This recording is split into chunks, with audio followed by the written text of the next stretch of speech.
ఓం శుభంకర్యే నమః.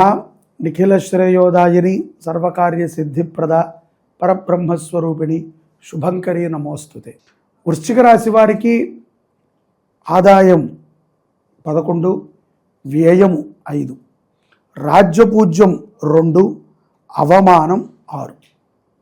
ఇక్కడ ఆదాయము బాగున్నప్పటికీ వీరికి ఈ యొక్క సంవత్సరము అష్టమ, భాగ్య, దశమ స్థానాలలో గురు సంచార ప్రభావం చేత ధనకటాక్షము పుష్కలముగా ఉన్నప్పటికీ రాహు యొక్క పంచమ స్థానము, శని యొక్క దశమ స్థానము, భాగ్యములో కేతువు గ్రహ సంచారము కొంత ఇబ్బందికరమైనటువంటి వాతావరణాన్ని తెస్తున్నప్పటికీ శని గ్రహస్థానము, గురు గ్రహస్థానాలు కొంత లాభదాయకంగా ఉండటం చేత కొంత అప్రశాంతత ఉన్నప్పటికీ ఉద్యోగములో కానీ వ్యాపారముల్లో కానీ యోగక్షేమములు చాలా చక్కగా ఉంటాయి.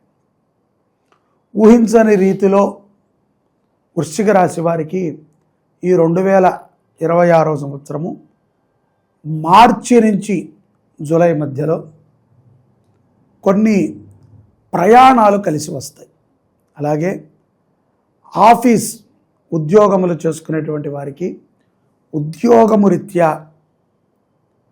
కొన్ని ప్రమోషన్లు లభించటము, ట్రాన్స్ఫర్లు అయ్యేటువంటి అవకాశము, ఒక చేంజింగ్ కోసం ట్రాన్స్ఫర్ని కూడా వాళ్ళు ఆహ్వానిస్తారు. ప్రయత్నం చేద్దాం దూరంగా వెళ్ళి అనేటువంటి ఒక ప్రయత్నానికి కూడా వాళ్ళు నాంది పలుకుతారు అనేటువంటి విషయాన్ని గుర్తుపెట్టుకోండి. అలాగే వ్యాపారస్తులకి వారి యొక్క వ్యాపారములో ఎవరు సన్నిహితులు, ఎవరు శత్రువులుగా ఉన్నారు, ఎవరు వీరి యొక్క వ్యాపారాన్ని దెబ్బతీసే విధముగా వీరితో సంచరిస్తున్నారు, ఎవరు వీరిని వెన్నుపోటు పొడుస్తున్నారు అనేటువంటి విషయాన్ని కూడా గుర్తిస్తారు. అలాగే శరీర ఆరోగ్యం పైన కూడా చాలా శ్రద్ధ పెడతారు.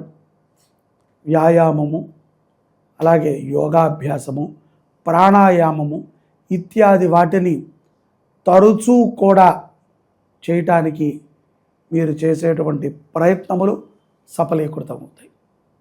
అలాగే ఎంతో రూపదాయకముగా ఉంటారు. రూపదాయకము అంటే చూడగానే ఆకర్షించే విధముగా వృశ్చిక రాశిలో ఉండేటువంటి స్త్రీలు తయారవుతారు. సర్వసాధారణంగానే ప్రకృతి స్వరూపమైనటువంటి స్త్రీమూర్తులకి ఆకర్షణ ఎక్కువగా ఉంటుంది. ఈ యొక్క 2026 సంవత్సరంలో శనిగ్రహము బాగుండటము, గురువు కూడా అనుకూలించటము ద్వారా ఈ యొక్క 2 గ్రహముల యొక్క ప్రభావముల చేత ఆడవారు ఆకర్షణీప్రాయముగా ఉంటారు. ఇది శరీరాకర్షణ, ధన ఆకర్షణ. ఇది శరీర ఆకర్షణ, ధన ఆకర్షణ అని కూడా మనం అనుకోవచ్చు. ఇక్కడ విద్యార్థుల విషయాన్ని గనక మనము ఈ సంవత్సరం పరీక్షించినట్లయితే పరీక్షా కాలంలో మంచి తేజోశక్తితో ఉంటారు. బద్ధకముతో కొన్ని రోజుల పాటు విశేషమైనటువంటి పరీక్షలు ఉన్నప్పుడు కూడా బద్ధకముతో వీరు కొంత ఇబ్బంది పడుతూ ఉంటారు. బద్ధకాన్ని వీడాలి, అనుకున్న సమయానికి నిద్ర లేవటము, అలాగే తల్లిదండ్రులకి ప్రతి విషయాన్ని కూడా చేరవేయటము, తల్లిదండ్రులు చెప్పిన విధముగా ఏ విద్యార్థులైతే నడుచుకుంటారో అటువంటి వారికి ఈ సంవత్సరమే కాదు ఏ సంవత్సరము ఎటువంటి కష్టాలు ఉండవు. ముఖ్యంగా అబద్ధాలు ఆడటాన్ని పక్కన పెట్టాలి. ఇక్కడ ఈ యొక్క 2026 సంవత్సరంలో విద్యార్థులకి కొన్ని అపజయాలు ఉన్నప్పటికీ తల్లిదండ్రుల మాట వినేటువంటి వారికి, గురువుల మాట వినేటువంటి వారికి, నియమబద్ధములతో క్రమశిక్షణతో ఉండేటువంటి పిల్లలకి విజయము తప్పదు. ఇక్కడ ఆర్థికపరమైనటువంటి విషయంలో గనక మనం చూసినట్లయితే ఏప్రిల్ మాసం నుంచి సెప్టెంబర్ మాసం లోపు కొంత ధనము విచ్చలవిడిగా ఖర్చు అవుతుంది. అలాగే రాబడి కూడా అధిక సంఖ్యలో ఉంటుంది. పూర్వ ఆస్తులు కొంత కలిసి రావటము, అలాగే మనకు ఇవ్వాలి ఒకళ్ళు ధనము అని మనకు ఉన్నప్పుడు వారు ఏదో అనివార్య కారణాల చేత మనకు తెలియకుండా ఎక్కడికో వెళ్ళిపోవటము, లేకపోతే వారి అడ్రస్సు తెలియదు అనుకుంటాము, పోయింది ఈ డబ్బు మనకి మనం లాస్ అయ్యాం, మోసపోయాం అనుకునేటువంటి ఒక ధనం ఏదైతే ఉందో అది తిరిగి మీరు పొందుతారు ఈ సంవత్సరంలో. అలాగే గౌరవ మర్యాదలు కూడా ఈ ఏప్రిల్ నుంచి సెప్టెంబర్ మధ్యలో చాలా చక్కగా ఉంటాయి.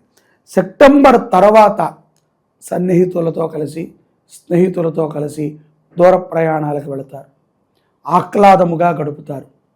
ఇక్కడ నేను చాలామందికి చెప్తూ ఉంటాను, ఎవరమైనా సరే జీవితంలో సంపాదించుకుంటున్నాము అంటే మనకి మనము మొదటిగా సుఖంగా ఉండాలి, సంతోషంగా, ఆరోగ్యంగా ఉండాలి. డబ్బు ఎవరమైనా సంపాదిస్తాం, డబ్బు తినము కదండి, రత్నాలని తినము, బంగారాన్ని తినము, మన విద్యని మనం తినలేము. మన విద్య 10 మందికి వారికి ఆహారం పెడుతుంది, మనకి గొప్పతనాన్ని పేరుని తెచ్చిపెడుతుంది. కానీ ఆ విద్య నేర్చుకున్నవాడు డబ్బిస్తే ఆ డబ్బుని మనం తింటాం. అలాగే మన జ్ఞానాన్ని కూడా ఎవరూ తినలేరు. ఇక్కడ ఎవరమైతే పుష్కలముగా ఆహారాన్ని తినగలుగుతామో, ఎవరమైతే సత్సంబంధములతో, బంధుమిత్రులతో గౌరవప్రదంగా జీవనం గడుపుతారో, ఎవరైతే సమాజం మీద ఒక బాధ్యతని తీసుకుని ఆ బాధ్యతని నిర్వర్తిస్తామో అటువంటి వారికి కష్టము వచ్చినప్పటికీ అది కొంతవరకే ఉంటుంది. నిద్ర చక్కగా వస్తుంది, మంచి ఆరోగ్యం ఉంటుంది. ఎప్పుడూ ఏదో ఒక యాక్టివిటీని మనం పెట్టుకుంటూ ఉంటే, ఏదో ఒక పనిని, కార్యాన్ని మనము తలపెట్టి చేస్తూ ఉండటం ద్వారా మన మెదడు ఎప్పుడూ కూడా పనిచేస్తూ ఉంటే ఆరోగ్యంగా ఉంటాం. బద్ధకాన్ని వీడాలి. విద్యార్థులతో పాటు ఉపాధ్యాయులు, ఉద్యోగస్తులు ఎవరెవరైతే ఉన్నారో వారందరూ కూడా బద్ధకంగా ఏముందిలే ఒకరోజు కూర్చోవచ్చు అని అనుకుని మనం కూర్చుండిపోతే అది 4 రోజులు కూర్చోబెడుతుంది. ఎక్కువగా సోషల్ మీడియా మాధ్యమంలో ఉన్నటువంటి వృశ్చిక రాశి వారికి ఈ సంవత్సరము జూలై మాసం నుంచి చాలా చక్కటి పేర్లు వస్తాయి. రాజకీయ రంగములో ఉన్నటువంటి వారికి బాధ్యతాపరమైనటువంటి పదవులని అధిరోహిస్తారు.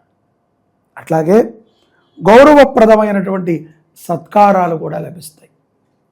ఊహించని రీతిలో కొంతమంది పెద్దలని కూడా వృశ్చిక రాశి జాతకులు ఈ యొక్క సంవత్సరము మీరు ఊహించే ఉండరు వీరిని కలుస్తామని, అటువంటి వారిని కలుస్తారు. ఎంతో ఆనందముగా, ఆహ్లాదముగా మాసములో కొన్ని రోజులు, ప్రతి నెల కూడా మెజారిటీ ఆఫ్ ద డేస్ మీరు చాలా సంతోషంగా, ఆనందంగా ఉంటారు. ఎక్కడో ఒక చిన్న చిన్న బ్రేకులు సర్వసాధారణంగా వస్తూ ఉంటాయి. ఇక్కడ కోపాన్ని కూడా మనము కంట్రోల్లో పెట్టుకోవాలి. మన యొక్క స్వాధీనంలో ఉండాలి కోపం. కొన్ని చెడు వ్యసనాలు, చెడు సంబంధాలు, చెడు భావనలతో ఉన్నటువంటి మిత్రులని కానీ, ఎవరైనా ఆప్తులని కానీ దూరంగా పెట్టండి. వీరితో కొన్ని ప్రమాదాలు పొంచి ఉన్నాయి కాబట్టి అటువంటి వారితో జాగ్రత్తగా ఉండండి. వాహనము నడిపేటప్పుడు శనివారము, మంగళవారము, అలాగే గురువారం ఇటువంటి రోజులలో వాహనం నడిపేటప్పుడు చాలా జాగ్రత్తగా ఉండాలి. ఏమాత్రము అజాగ్రత్తగా ఉన్నా ప్రమాదం పొంచి ఉంటుంది. అలాగే ఆహార విషయముల్లో కూడా చక్కటి శాకాహారాన్ని తీసుకుంటూ ఉండండి. శరీర దృఢగాత్రతని పెంచుకోవచ్చు. ఈ యొక్క సంవత్సరము నూతనముగా వివాహము కానటువంటి వారికి జూన్ మాసము తర్వాత సత్సంబంధములు ఏర్పడతాయి. మీకు వచ్చినటువంటి సంబంధములు బలోపేతమై వివాహాన్ని మీరు చేసుకునే విధముగా మీ జీవితంలో ముందుకు వెళతారు. ప్రభుత్వ ఉద్యోగముల కోసము ప్రయత్నం చేసేటువంటి వారికి కొంత వ్యతిరేకత ఉన్నప్పటికీ మీరు ప్రయత్నం మాత్రం ఆపకండి. మీ ప్రయత్నములో దృఢమైనటువంటి సంకల్పం ఉంటే తప్పనిసరిగా మీరు గోలుని సాధిస్తారు. అలాగే పితృకర్మల మీద శ్రద్ధని పెట్టండి. తాత ముత్తాతలకు కానీ, తల్లిదండ్రులకు కానీ, మేనమామలకు కానీ, గురువులకి కానీ వారి యొక్క మరణించినటువంటి రోజుని స్మరణము చేసుకుని తప్పనిసరిగా పితృకర్మలని ఆచరణ చేయాలి. ఇది ఆచరణ వృశ్చిక రాశి వారు తప్పనిసరిగా చేయాలి. చాలామంది వృశ్చిక రాశిలో ఉన్నటువంటి వారికి ఎన్నో అనుకుంటూ ఉంటామండి, అవి అవ్వవు అంటారు చూసారా, అది పితృశాపం వల్ల కలుగుతుంది. అది చాలా పెద్ద సబ్జెక్టు. దాని మీద మనము అవగాహన తెచ్చుకొని పితృ శాంతులను మనం చేయటం ద్వారా విజయప్రదముగా జీవితం ఉంటుంది. అలాగే వస్త్ర వ్యాపారాలు చేసుకునేటువంటి వారికి కూడా చాలా లాభాన్ని చేకూరుస్తుంది. ఈ యొక్క 2026 సంవత్సరములో ఎవరైతే గనక సూర్యనారాయణమూర్తిని వృశ్చిక రాశి వారు ఆరాధన చేయటం ద్వారా ఆరోగ్యాన్ని పొందుతారు. అలాగే సంపద వృద్ధి చెందుతుంది. ముఖ్యంగా అంతఃశత్రువులు బాహ్యశత్రువుల నుంచి బయటపడగలుగుతారు. ఎన్నో కార్యాలయందు విజయాన్ని పొందుతారు. ధర్మ మార్గములో నడవటానికి సూర్యారాధన ఎంతగానో ఉపయోగపడుతుంది. శాకాహారాన్ని తీసుకోండి, గోమాతని రక్షించుకోండి. భారతమాతకి జై. సర్వే జనాః సుఖినో భవంతు. శుభంకర్యై నమః.